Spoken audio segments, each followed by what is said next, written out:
Recordarán, hemos visto a nivel general en seminarios anteriores los aspectos esenciales de la escritura pública y por supuesto todo lo relativo a la regulación que tiene la ley del notariado y por supuesto su relación con la cuarta edición actualizada del Código Civil.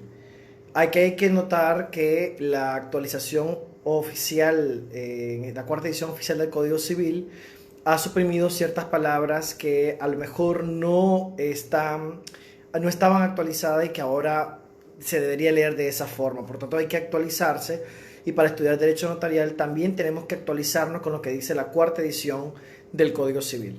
Entonces, en esta parte, lo primero que hay que tomar en cuenta en el Derecho Notarial, en los contratos, precisamente, que habíamos dicho en seminarios anteriores, y que por supuesto ustedes lo tienen también en su libro, en su material de estudio, es que el notario dota a los contratos en general la seguridad jurídica formal para llevarse a cabo, de tal suerte de que él hace especial cuidado a la legislación notarial, a la legalidad, la legitimidad y por supuesto a la capacidad.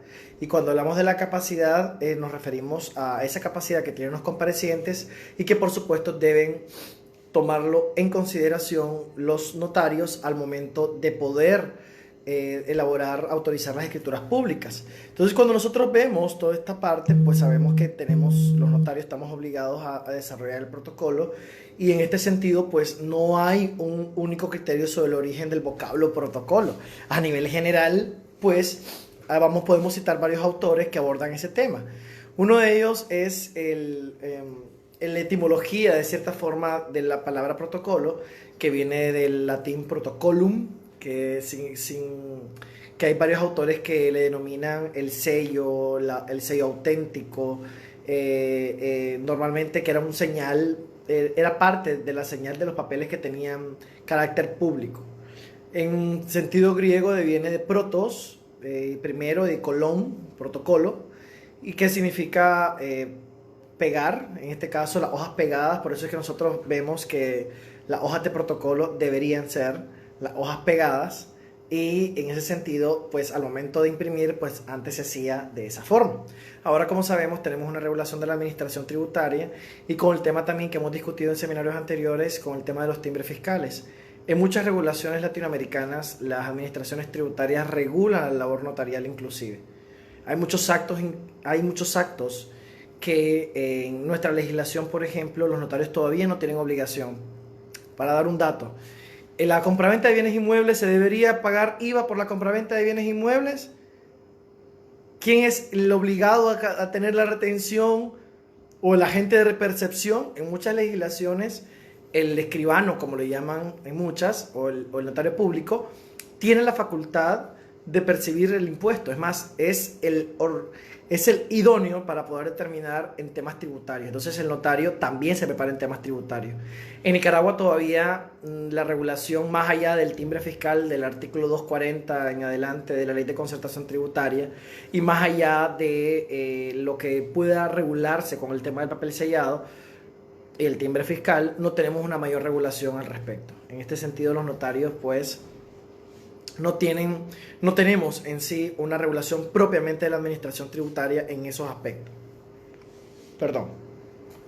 Cuando nosotros vemos entonces la definición de protocolo, hay definiciones de varios autores, de la Real Academia Española, y el artículo 15 de la Ley del Notariado establece de que el notario está obligado a tener un protocolo que no es más que un registro compuesto por hojas, esas hojas para extender las escrituras públicas. Y esas escrituras públicas que otorga, en este caso, que autoriza el notario público, la idea es que se lleve a través de ese documento. Entonces, esa parte de las matrices, pues, se lo denominaba protocolo, pero ya vamos a ver los distintos tipos de protocolo y el tema del protocolo accesorio y su relación con el tema de prevención del lavado de activos.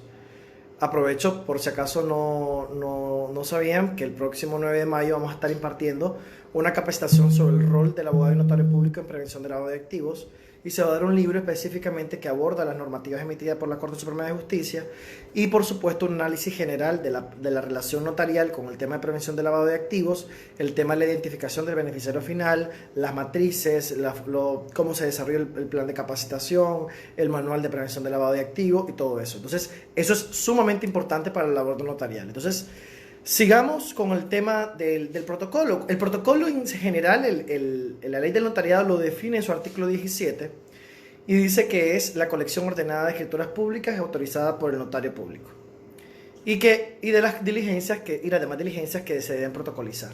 Entonces, ese a nivel general, el artículo 19 también de la ley del notariado dispone que pueden ser libros encuadernados de hojas de papel que son pegadas normalmente, eso es lo que dice la ley, y si no se hubiese cumplido o llenado todo el libro, pues podemos seguir el siguiente año y luego empastarlo en total, ¿no? Esa parte es importante. Cuando uno inicia a trabajar en notarial y le gusta la parte notarial, pues uno va viendo las debilidades al inicio, que se te mueve la escritura, inicias a escribir la primera escritura y la impresora no te funcionó, imprimiste sobre la misma.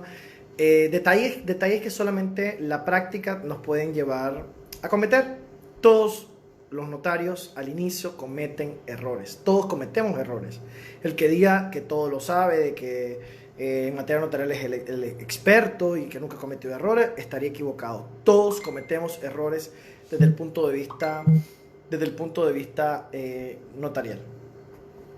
Ahora bien, la razón de ser del protocolo precisamente es ver la existencia, resguardar y mantener la existencia de las escrituras públicas a modo de que puedan sacarse del instrumento público las copias necesarias para garantizar los intereses de las partes en principio. Entonces, esos intereses de las partes, por eso es que es importante tener un protocolo, por eso es importante acudir ante un notario público, para que el notario público pueda autorizar la escritura y siempre quede un resguardo en la matriz que debe mantener el notario público, el profesional. El notario, como sabemos, dota al contrato celebrado de esa seguridad jurídica formal y sabemos que hay contratos que deben estar en escritura pública y otros que pueden estar. Por ejemplo, la parte de puede estarlo, por ejemplo, el contrato de garantías mobiliarias, la ley 936 en su artículo 16 dice que el contrato de garantías mobiliarias puede desarrollarse en escritura pública, entonces no es obligatorio que lo esté, a excepción de otros contratos que sí lo deben estar. Por ejemplo, el contrato garantizado con hipoteca, pues en el contrato garantizado por hipoteca debería estar inscrito en escritura pública. Entonces esa parte es muy importante. Por eso es que en los cursos de psico desarrollamos toda esa parte, profundizar en cada uno de los tipos de escrituras públicas que se deben aplicar a nivel general, y por eso es que los casos prácticos incluyen la parte del análisis principal de las partes de la escritura pública que estamos analizando el día de hoy. Entonces, el protocolo es muy importante porque, como decíamos, es el archivo de los instrumentos públicos autorizados por el notario y, por supuesto, el protocolo complementa la función notarial. Es obligación llevar el protocolo y, por supuesto, también ese papel de protocolo sabemos de que tiene un valor que ha sido actualizado a partir de la ley 822 y su reforma, la ley 987, pues emitida en el año 2019. Muchos abogados decían, pero es que, ¿cómo es posible que la DGI quiera regular a los notarios? En todos los países, las administraciones tributarias siempre toman en cuenta la labor notarial y los notarios tienen labores en materia tributaria normalmente. Y no puede negarse el notario a estudiar la parte tributaria a nivel general y ver también sus obligaciones a nivel general. Que desde ya digo que, por ejemplo, para el tema de los timbres fiscales, yo les aseguro que no se cumple la regulación tributaria con la forma de pago del impuesto de timbres fiscales. Entonces, esa parte es muy importante que se tome en cuenta y, por supuesto, capacitarse. Si no se capacita el notario, pues cada día más va a haber problema en ese sentido. Entonces, para ver el tema del valor del protocolo, pues sabemos que hay una nueva regulación a partir de la ley 987. Pero, ¿qué pasa si necesito un segundo testimonio? ¿A quién se lo puedo pedir ese segundo testimonio?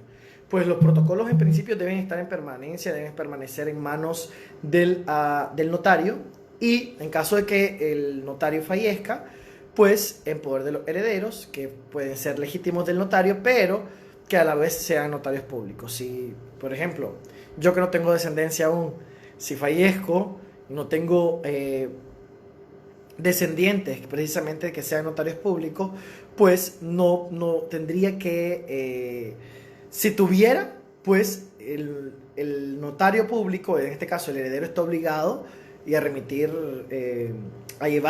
puede llevar el protocolo, perdón, del padre.